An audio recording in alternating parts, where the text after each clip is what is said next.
Magandang umaga mga kapatid.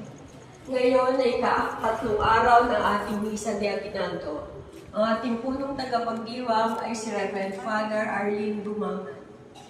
Tumayo po tayo at sumabay sa pagbugat na